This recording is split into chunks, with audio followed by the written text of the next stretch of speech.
Well, it's about quarter after 1 in the morning on the 16th of November, 2011. Here with my dad, Patrick.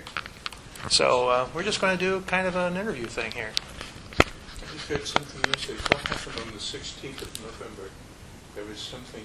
Is it Guy Fawkes Day? No. No. I can't remember now, but I was surprised that... Okay. Yeah. So here we are. Yeah. I was going to ask, maybe start off by asking,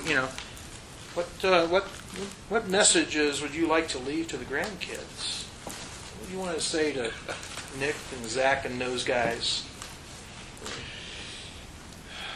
Wow, that's a good question. We can start with an easier one if you like.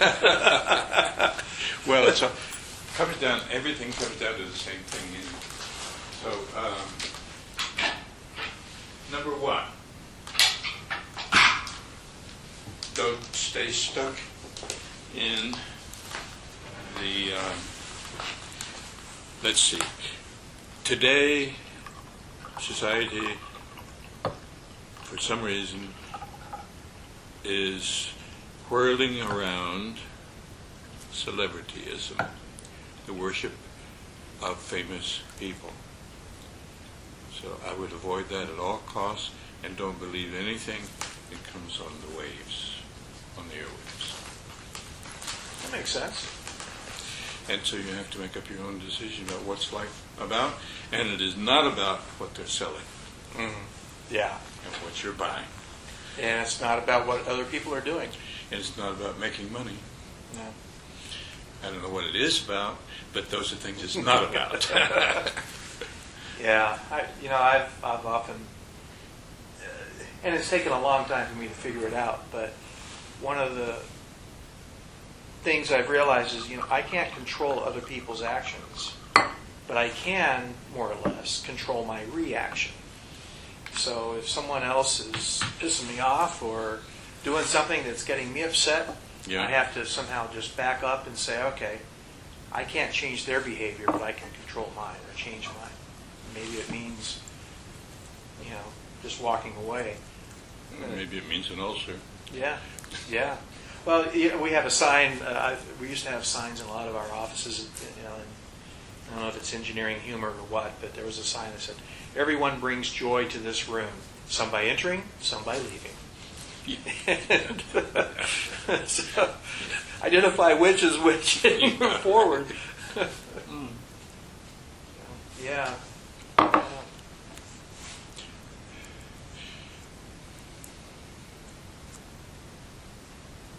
It's a hard one. I don't even know those kids well enough. The three biblical sons. Yeah. And Abigail is so young, for... Yeah, Abby is another mystery. It all goes so fast, though. That's the thing. I mean, when you're young, you think it's such a long thing ahead of you. Yeah. And it is, but it gets faster and faster and faster. When you're young, you want it to go faster, maybe. Mm-hmm. Yeah. I wanted to get older quicker. Yeah. And I would like to get... I don't mind getting older quicker, but what's happening. Yeah. I think George Carlin talked about, when you're really young, how old are you? 3.5. Yeah. And then you get to be like 13. Yeah, right. And then almost 16. Yeah. Yeah. And then it becomes, well, I'm in my 30s. Yeah, right. I'm on the other side of 50. Yeah. That goes back to that conversation we had earlier about how people tend to think in ratios. Time is a ratiometric experience for us. Absolutely. So if you're 20 years old, that's about 1/4. Let's see. One day when you're 20 years old is what proportion of your life? One day when you're 80 years old is what proportion? Well, so it's that's 1/4 of 1/20th. Yeah, right. Yeah. Yeah. And they go that makes it seem faster anyway. I mean, days are certainly much quicker. Yeah. Yeah. Of course, it could be because the universe is speeding up and we're on it. Yeah. But it's also receding, because the universe is expanding. Yeah, but it's going faster at all times as Yeah. well. Yeah. And 98% of the universe is invisible. Mm-hmm. Yeah. It's an interesting thing recently discovered. Yeah. I just, we do a lot of very, deep space research. We build the semiconductors, the sensors that are used on the great telescopes, like those incredible pictures of Saturn that came back. Yeah. Those are our sensors that took those pictures. And Jim Belichick, who is a director of imaging in our company, recently gave a lunchtime. I didn't know they censored mooning. Yeah. So Jim gave one of his lunchtime talks, which he does occasionally, and he talked about the age of the universe and showing sensors and showing the different things that are being discovered in the oldest piece that's being discovered and where it is in the sky and so on. And he was talking a lot about infrared detectors. And so I asked, what about on the other side of the spectrum? What about ultraviolet, which is also invisible to us, but on the other side? And he thought about it in a moment, and he said, well, yeah, we just tend to be focused more on the IR.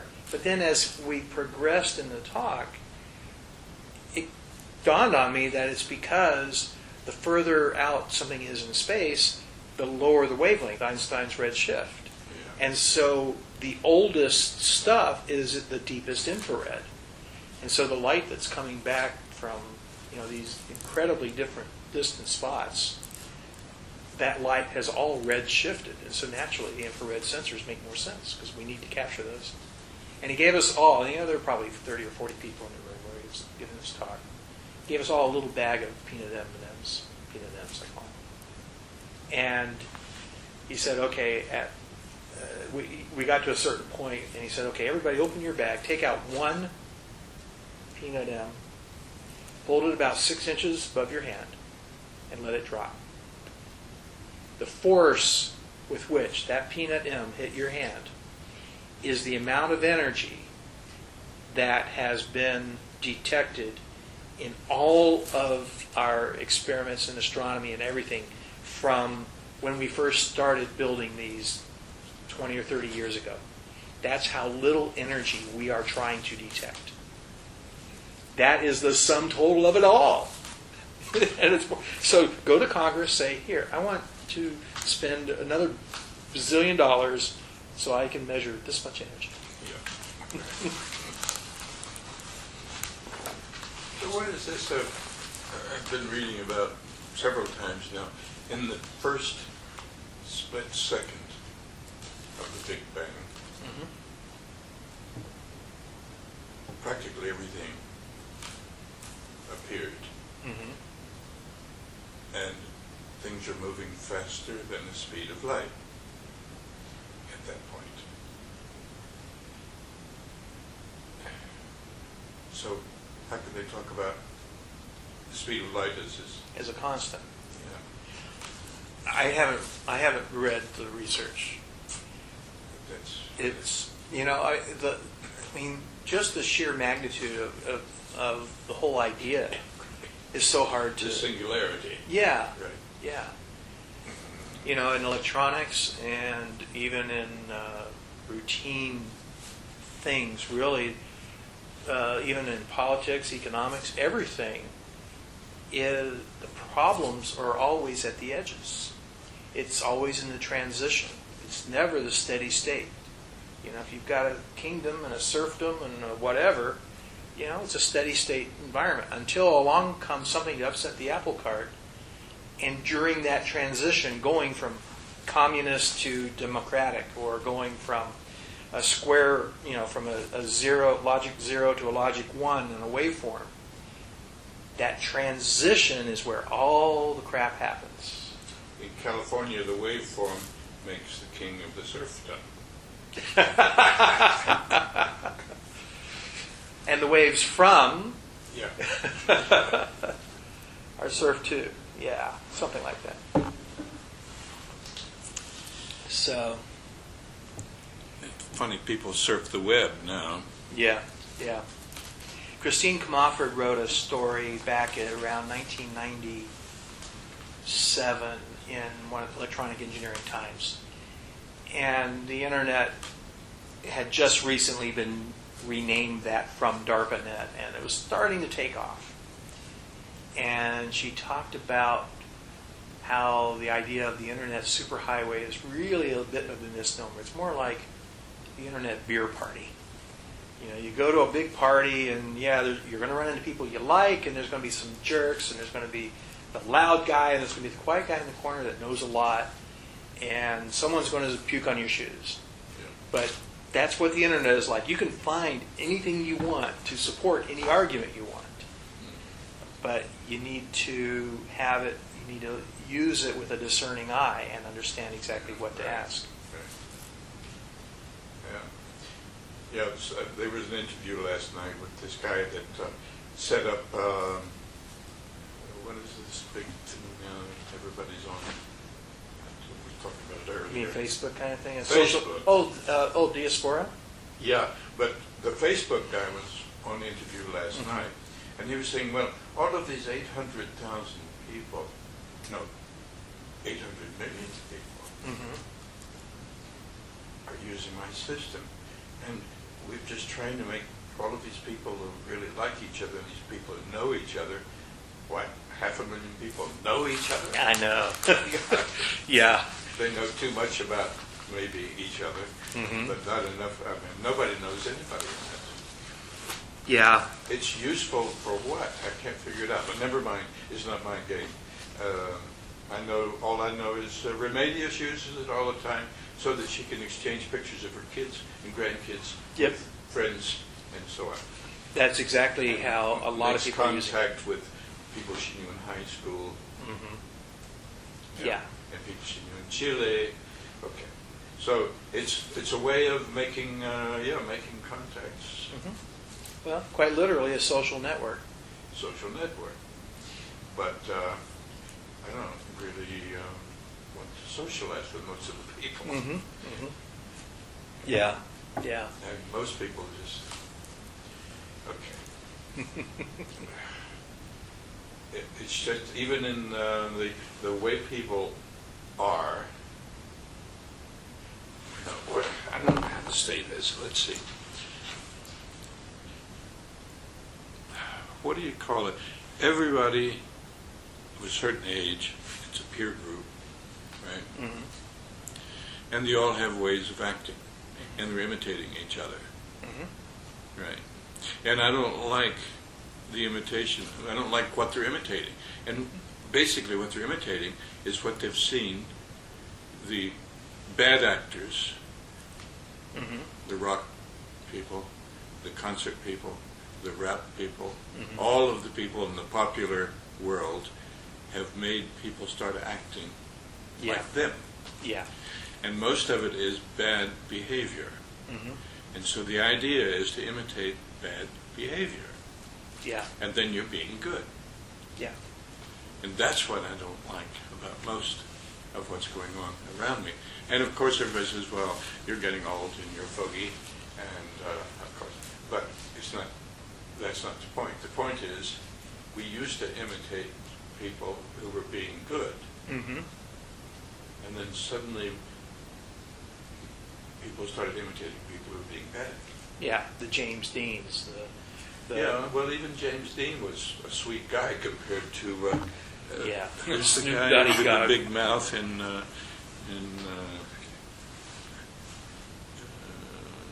Sympathy for the Devil. Oh, Mick Jagger. That whole line, that whole development of that line of music, of evil, has had a huge effect on the world. Yeah. The Beatles and Sunshine Superman, who was that Donovan, all those people, they were on the angelic line. Yeah. But that's a very small line compared to the other line, which is diabolic. Yeah. Those are the two major developments since 1950 in the world. I think,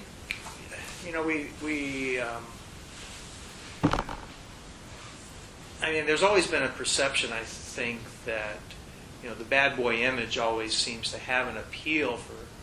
I mean, like Jesse James and Billy the Kid. And Yeah, the Al heroes. Yeah, even though we know that they're murderers and so on, but Robin Hoods. yeah, we like to think that culturally we tend to think that they are the underdog who have for better or worse serving us. The reality is, of course, that they're just as greedy as the guys on Wall Street. Just they use a gun instead of a computer. Yeah. But I think the bad boy look tends to push all the right buttons for a lot of people. I don't know why we do that. But, Maybe that's why there's so many neo-Nazis. I mean, Hitler was about the worst guy Yeah. of the 20th century. And look at all the people who really love the idea. Yeah, And the swastika. yeah. So that's the extreme, most extreme. Mm-hmm. And that's on there's a whole line between that and liking the Rolling Stones. Yeah, And then you flip over, and then there are the people who want the sweet stuff. the flower children Yeah, and the sensitive New Age guy. yeah, right. Which is another. So this is the whole spectrum. Yeah, And one side is ultra, and the other one is infra. Ultraviolet. Oh, yeah. Infrared. oh, that's it. Yeah, yeah. I remember when we used to show Clockwork Orange years ago. It He was disowned that thing. Kubrick or McDowell. No, the guy who wrote it. Oh, Burgess. Yeah. Yeah, I mean that was. I did not want to see it when it first.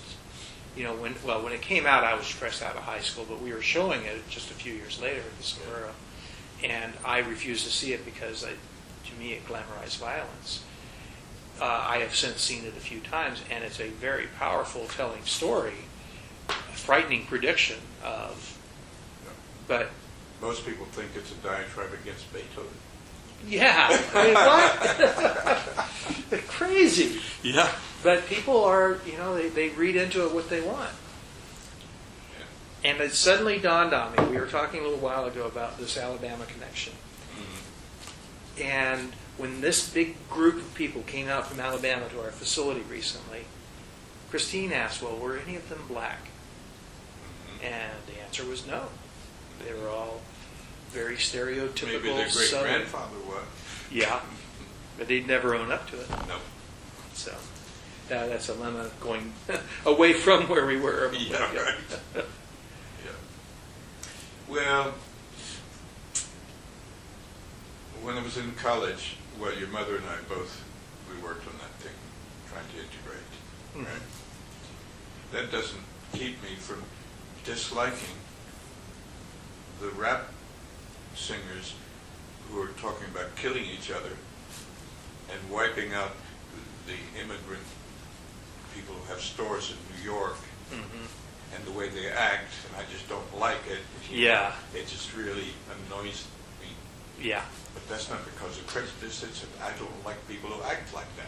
Yeah. And they happen to be the best ones at doing it are the people who invented it, Yeah. the black people. Yeah. The white people who do it are ridiculous. Yeah. Maybe a couple of good ones. Yeah. I guess Eminem is supposed to be really hot, Yeah, but and but I don't.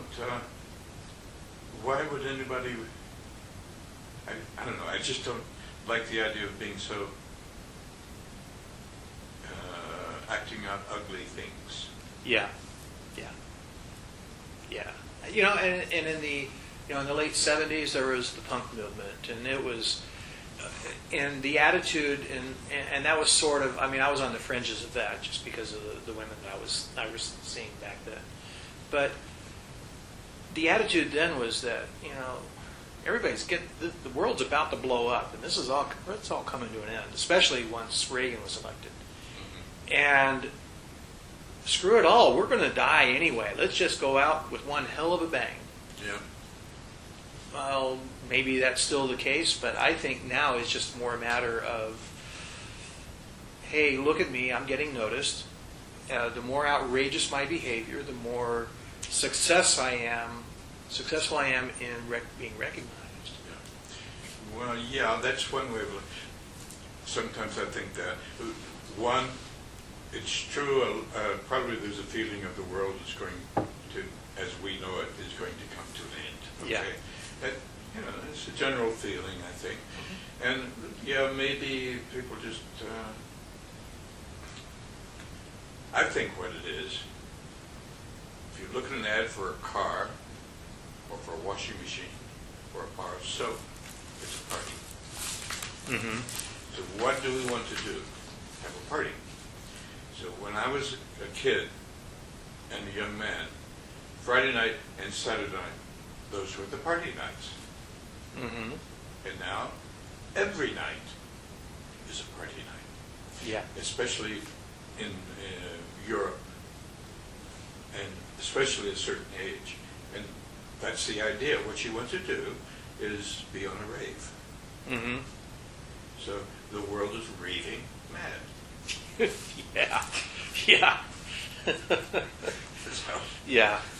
Well, I even remember when Willie, it was after John had passed away, and I'd gone home to visit, and we're watching Red Lobster at seafood restaurant chain, and they're selling shrimp, and the woman is eating the shrimp very suggestively, and Willie, bless her soul, 70 years old at that point, I think, 75. And she said, everything on television is about sex, using sex to sell, which isn't any different from, 50 or 100 years ago. It was just, different mores back then. And she's saying, look at that. That woman is eating shrimp as if she's sucking a cock. yeah. And I'm like, this is my 70-year-old mom/grandmom. Yeah. Right. Yeah, she's right, Yeah. But we see that everywhere. And the other thing is, we see now, everything gets resolved in a half hour or 1 hour, or in rare cases, maybe it's a 2.5 hour long movie. Yeah, or 24 sessions. Yes. Yeah, 24 one-hour Every sessions. week something is resolved. That's right. Minus, 8 to 12 minutes of commercials. Yeah. So we think that all the problems of the world can be solved in one episode of life. And, the world isn't like that. Things are much more complicated. A history professor once told me that, I spaced it now, but, that in politics, they don't have easy questions. They don't have easy things to solve, because if it's an easy problem to solve, it would already be solved. Yeah. So we end up with battles about economics and abortion rights and those kinds of things, because those are contentious, difficult issues. Yeah. Most people don't want to know. And they don't want to know. Just give me the simple thing. Are you on my side? Or are you on his side? Yeah. That's Yeah. what it comes down to. My friend Bob Bauer is a flame technologist. He builds these big flame effects, the liquid. He does, you talk about solid fuels, and he just snubs his nose. But big liquid fuel dragons and things for like hotels and stuff, special effects. But he's also, he grew up in Berkeley, went to school at UCB. But he points out that in American politics, with the Republicans and the Democrats, the problem with being a Democrat is that because you're a fairly liberal thinker, you tend to allow for other points of view. Whereas the Republicans, being so conservative and moving extremely to the right, they cannot allow for any other perspective than their own. And so what that means is that Democrats give, Republicans refuse to budge, and so instead of things moving to the center, they move to the right. In a way, elephants weigh more than donkeys. Yeah, yeah. And they're much more expensive to maintain. Yeah. And all I can say when I look at those elephants, I say, dusk, dusk. Dusk, dusk. Mm. Hee-haw. Hee-haw. Yeah. Well, the thing is, politicians mostly are in it. Mm-hmm.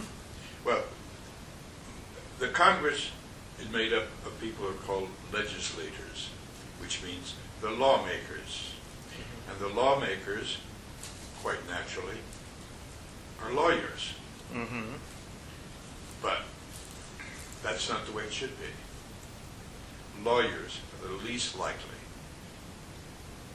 to do what's good for me and for you. They're going to do what's good for them.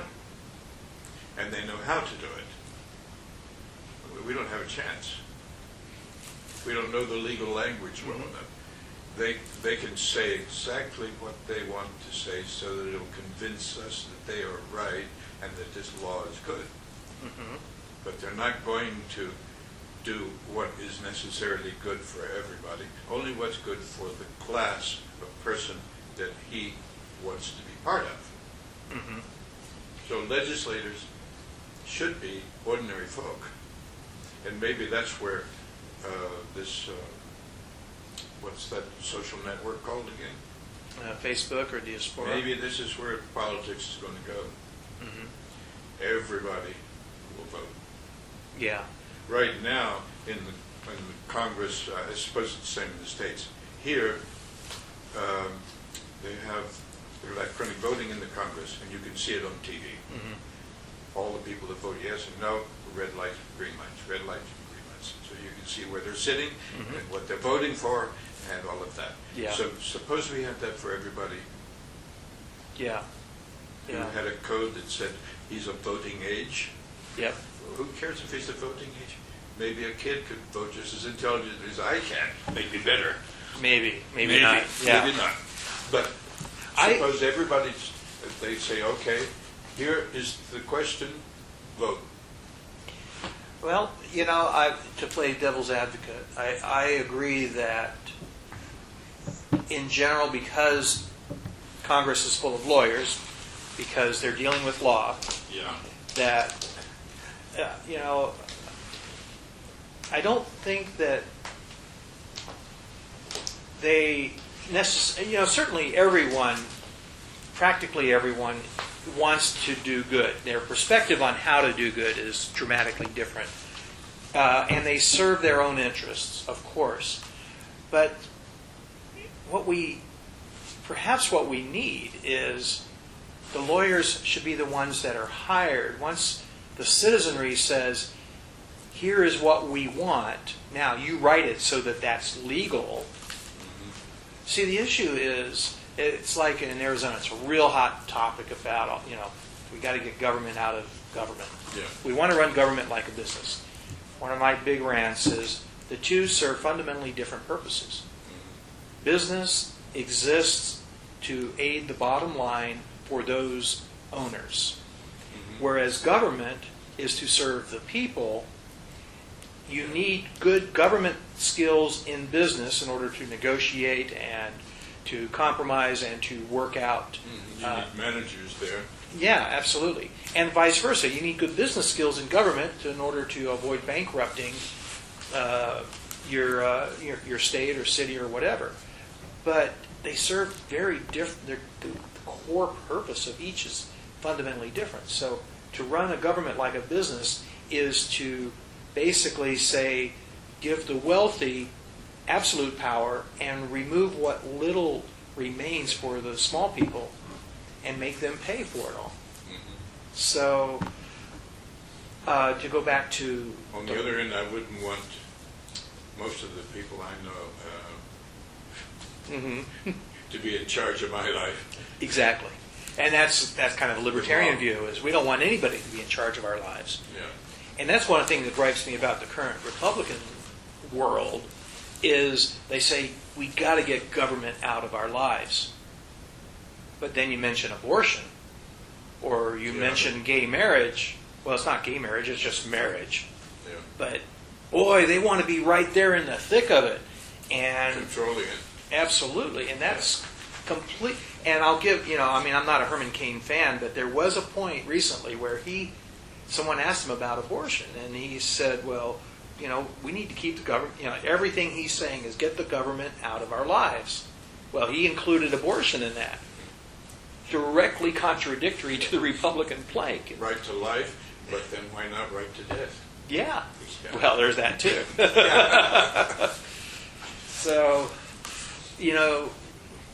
there are no easy problems in politics, but it chafes me to think that they want to keep government out of, the problem is 90% of businessmen are honest. 90% are trying to do the right thing. The other 10% are the reason we have laws. We have, they say we need to deregulate more. Yeah, I'm thinking about Enron. I'm thinking about Arthur Andersen. I'm thinking about Exxon Mobil and BP in the Gulf of Mexico. And the only agencies that are strong enough to stand up to those guys, imperfectly as they can, are national agencies. Yeah. But they're owned by the guys. But they are owned by, George Carlin says our owners are the guys on Wall Street, the guys in the oil companies. Yeah. And that will get us all spun up around the axles. Yeah. There's, you ever hear of the Venus Project? The guy whose name is Jacques, I can't think of his name. He gives really good lectures. He's just died recently, and he is the chief spokesman for the Venus Project, which is an alternative way called a resource economy, and relying on, what do you call it, technology, to reduce the amount of work, actual physical work that people have to do, and to bring the level of consciousness up. Oh, okay. And so on. And it's a wonderful thing to get some of his lectures on YouTube. Mm. Somebody sent me a 2-hour lecture all in one, and I said, it's Katie, Katie Rowland. Really great stuff. Wow. It's maybe the future of the human race. Wow. Yeah. If you can get into that at all, if you're interested in that. It's an alternative way to look at how things work. And how we interact. Yeah. Yeah. And how to use what we have and not more than we have. Yeah. What we're doing now in the Western world, we've been using more than we have, using a lot of other people's things. Yeah. Well, what is it? The U.S. has got 10% of the world's population and uses 40 or 50% of the natural resources. Yeah, something like that. Yeah. That's going to change, of course. I mean, it's on America is sort of like one of the shortest empires in the history of the world. Yeah. Yeah, it started when probably late 1800s, when Cuba, Hawaii, Panama Canal, Yep. taking and expanding, Philippines, Yep. right? Okay, this is what the Romans did, this is what the Greeks did, this is what everybody did, the Italians, The English. the Spanish did it, Yeah. right? And the Spanish, they're still doing it. Yeah. They started 1492. Yeah. And now they're arriving in Chicago. Yeah. It took a while. Uh-huh. But the 30% of the American population speaks Spanish as a first language. Yep. Okay. So, the American Empire started about 1880. Well, one could even And argue go it's- back to 1815 with the Louisiana Purchase. Yeah, but Yeah. that was more, that was a real, and Seward's Purchase. That was, Yeah. But that was a pretty good deal, the Louisiana Purchase. Yeah. Napoleon, how did that work? He needed the money to fight the British. Yeah, but And the he Russians. He got it in the first place from Spain. Yeah. Maybe And he from... immediately sold it. He Yeah. just got it in his hands and he sold it immediately. Yeah, yeah. Because didn't he put up his brother in charge of Spain as a regent or something for a while? Yeah, there was a whole family of people, and Maximilian in Mexico. Who didn't make it. Yeah. Yeah. Mexico's seen the end of a lot of people. That's where Trotsky got the axe in his skull. Yeah. Also. Yeah. Um, The American Empire we were talking about. yeah. You haven't. I don't think I have it right here. I do have it right here. No, it's not it. Now, you know, the first time I was here back in 1986, we were having a somewhat similar conversation in the context of plastic shoes. Plastic tubes. Shoes. We were arguing about, you know, the decline of quality and the mass consumption of mass marketed and mass produced stuff, and instead of having something comfortable, we're now dealing with plastic shoes. For the proletariat, and make them now happy and think that they're living on, you know. Yeah. There's the book by William Zen, Z-I-N-N. It's the people's history of the Empire of America from 1492 to the present. It's a great book. And it's also an abbreviated version in an adult comics, Oh. which I gave it to Barry. I'll never see again for sure. Yeah. But everybody should read that book. It's the history of America told from a left point of view. Mm-hmm. Yeah. And taking a lot of facts that we, that are ignored mostly. Yeah. Of course, it's changing now. There's a little bit of history is being taught differently in America, I'm sure. Yeah. But Well, you have to remember, history is written by the winners. yeah, You know, here's a real easy, simple example. I worked for Rockwell for many, many years. Rockwell sold off all of its aerospace to Boeing. Within 2 weeks of the sale going final, suddenly Boeing was talking about the Boeing space shuttle, which was designed and built by Rockwell. But they bought all the rights, they bought all the responsibilities, and they bought effectively the marketing to go with it. So it became the Boeing space shuttle. got it. I don't know why that reminds me of the mouse that was raping elephants. No? No, don't remember this. Why does the mouse wear spring shoes? So that he can rape elephants. And what is the sound that elephants most dread to hear? Boing, boing. Okay. That could easily lead to gerbil jokes, but we won't go there. I got to take a leak. Okay. You ever seen that cookbook, Take a Leak? No, It's a it is.